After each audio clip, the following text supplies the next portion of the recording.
John Eats Cheap recreating a favorite we had on our cruise. Mrs. Cheap one day for lunch got Cuban chicken, and it came with rice and beans, Cuban beans.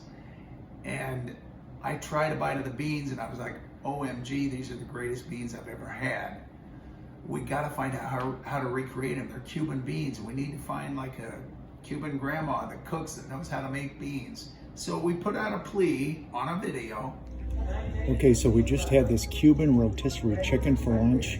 Chicken was great, but it also says black beans, and they were the best black beans I've ever had. So if anybody knows, a grandma that knows how to make great Cuban black beans, I need that recipe, please.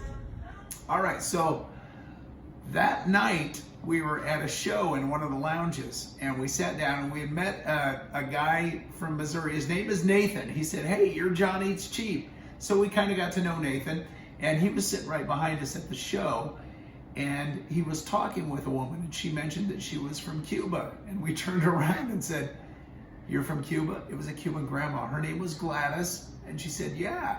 We said, oh, do you know how to make Cuban black beans? And she said, oh, yeah, it's very simple. So we got the recipe from her.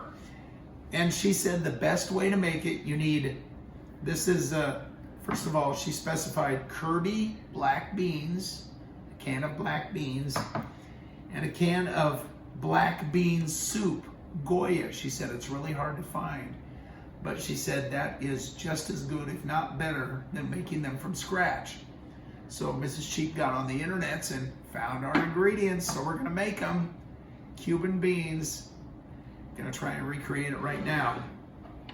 So we start out with the, I'm gonna put the soup in first. It's pretty simple. It's these 2 canned ingredients.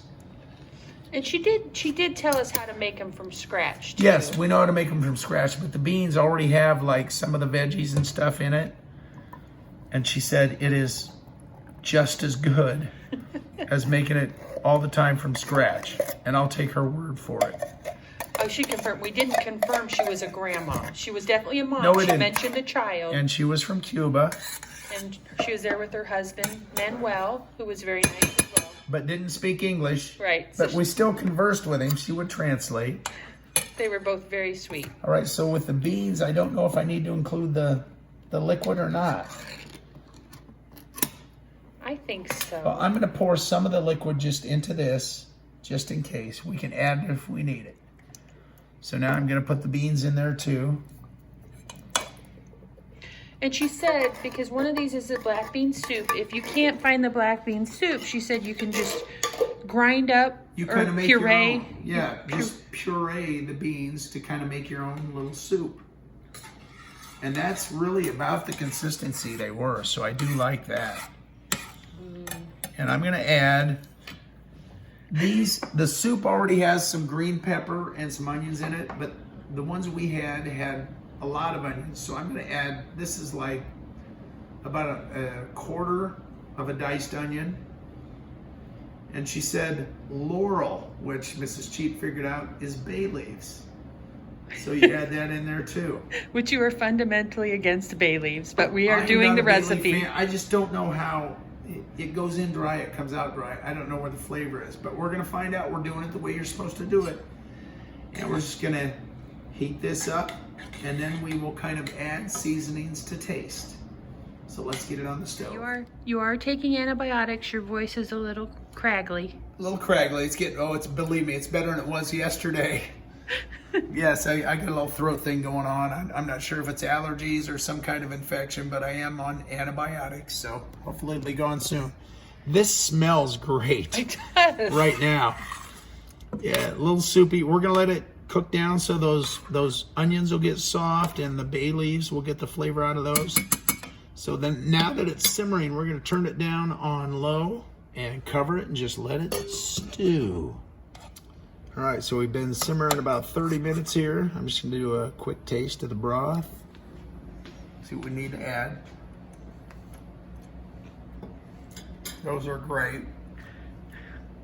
I'm gonna add salt. The ones that we had, they were salty. So I'm gonna add a couple of pinches of salt. And that's what you liked, was the salt content. Excuse me, Mrs. Cheap. Let me grab a spoon here. Okay. Yeah, I did like that. I'm kind of a saltaholic. Not as bad as I used to be, but. So we added the salt. We're gonna let that go a little bit. You know what? I'm gonna add a little bit of olive oil because she said she did add it. I know there's some in the soup, but she said just at the end, add a little olive oil. Just a drizzle. Kind of like that. I hope we're doing Gladys justice. I hope so too. I think it'll taste great. All right, so there we go. Those, cooked down, simmered. I don't know what they do, 45 minutes, Mrs. Cheap.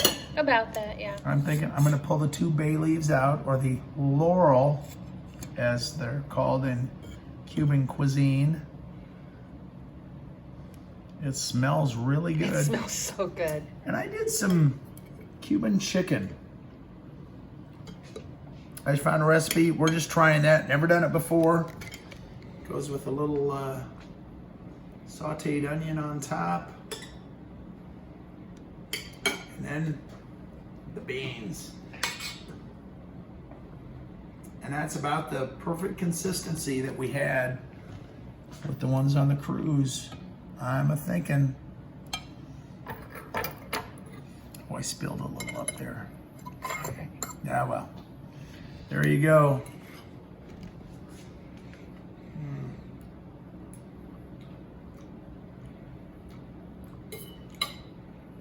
Seriously, I could be a vegetarian eating these. Oh man, those are so good. Cuban chicken and beans. Thank you, Gladys. We appreciate it. This is perfect. It's exactly what we were looking for. Thanks for watching John Eats Cheap. Follow us on TikTok too. Give us a like, a share. Twitter, Instagram, Facebook. Thanks for watching John Eats Cheap.